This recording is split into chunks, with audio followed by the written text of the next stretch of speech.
Bismillahirrahmanirrahim. Welcome to Educator English Language Center. Today we are going to talk about the difference between wait and await.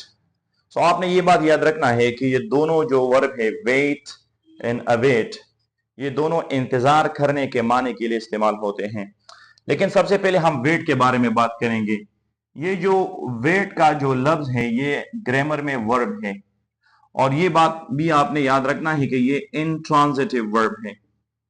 Intransitive verb, intransitive verb वो verb होते हैं जिनको object की जरूरत नहीं होती, ये इंट्रांजिटिव वर्ब हैं और ये इंतजार के माने में इस्तेमाल होता है। मिसाल के तौर पर आप किसी का इंतजार कर रहे तो आप इस तरह कहेंगे, I am waiting for Ali, मैं अली का इंतजार कर रहा हूं। I am waiting for Ali. लेकिन एक बात आपने याद रखना है कि I am waiting for Ali, यहां ये जो अली है ये ऑब्जेक्ट नहीं है, ये कॉम्प्लीमेंट है। तो आप इस तरह भी कह सकते हैं, अगर आप किसी के इंतजार कर रहे हैं लेकिन किसी के भी नहीं कर रहे, आप किसी ना किसी की तो कर रहे हैं लेकिन आप उसका नाम मेंशन नहीं कर रहे। फॉर एग्जाम्पल मैं कहता हूं मैं इंतजार कर रहा हूं, I am waiting, I am waiting, I am waiting, मैं इंतजार कर रहा हूं। तो आई एम वेटिंग फॉर हुम, मैं किसकी इंतजार कर रहा हूं, it is not mention here, क्योंकि ये इंट्रांजिटिव वर्ब है और इंट्रांजिटिव वर्ब में ऑब्जेक्ट की जरूरत नहीं होता। तो अगर आप यहां ऑब्जेक्ट ना भी लगाए, even then the sentence is correct.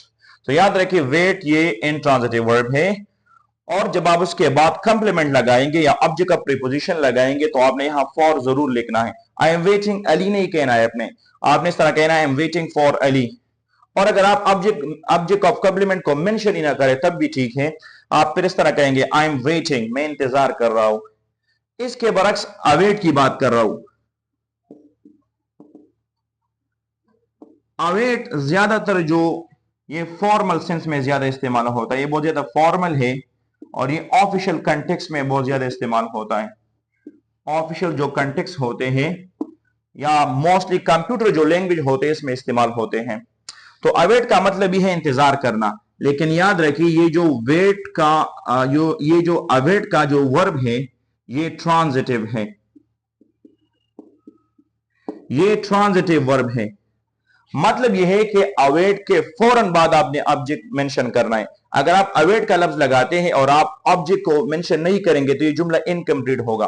For example कोई कहता है मैं रिजल्ट का इंतजार कर रहा हूं, I am awaiting, I am awaiting the results, I am awaiting the result, I am awaiting the result, मैं रिजल्ट का इंतजार कर रहा हूं। तो एक बात आपने ये याद रखना चाहिए कि यहां अवेट के बाद आपने प्रीपोजिशन फॉर नहीं लगाना है। तो सबसे जो मेन डिफरेंस है वो ये भी है कि अवेट के साथ हम फॉर नहीं लगाते जबकि वेट के साथ हम फॉर लगाते हैं। दूसरा जो डिफरेंस है वो ये है कि जब भी हम अवेट लगाएंगे तो ये ऑब्जेक्ट होता है, क्योंकि ये ट्रांजिटिव वर्ब है तो यहां फौरन आपने ऑब्जेक्ट का जिक्र करना है। यानी आप इस तरह नहीं कह सकते कि मैं इंतजार करूं, आई एम